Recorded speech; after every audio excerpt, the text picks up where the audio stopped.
ఒక చేతికి దెబ్బ తగిలితే వెంటనే రెండో చేయి ఏం చేస్తుంది? సహాయం చేస్తుంది. ఇది సార్వత్రిక సంఘం. అందరం కూడా ఒకే తండ్రి బిడ్డలం, ఒకే రక్షకుడిని సేవిస్తున్నవారు.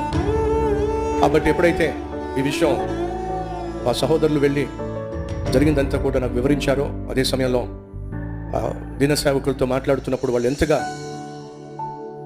దుఃఖంలో ఉన్నారో గుర్తించినప్పుడు కల్వరి టెంపుల్ సంఘం తరఫున వారు తిరిగి మళ్ళా మందిరం నిర్మించుకోవడానికి 10 లక్షల రూపాయలు కానుకగా ఇవ్వడానికి కల్వరి టెంపుల్ యాజమాన్యం ముందుకు రావడం జరిగింది. వారి తరఫున ఈ విషయాన్ని ప్రకటన చేస్తూ ఉన్నాను.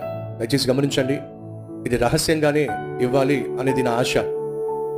కానీ ఈ విధంగా చెప్పడం వల్ల అనేక మంది ప్రేరేపించబడి వారు కూడా చెయ్యి కలిపినట్లయితే అతి త్వరలోనే కోల్పోయిన మందిరానికి బదులుగా అద్భుతమైన మందిరము వారు నిర్మించుకోవడానికి ఆస్కారం దొరుకుతుంది.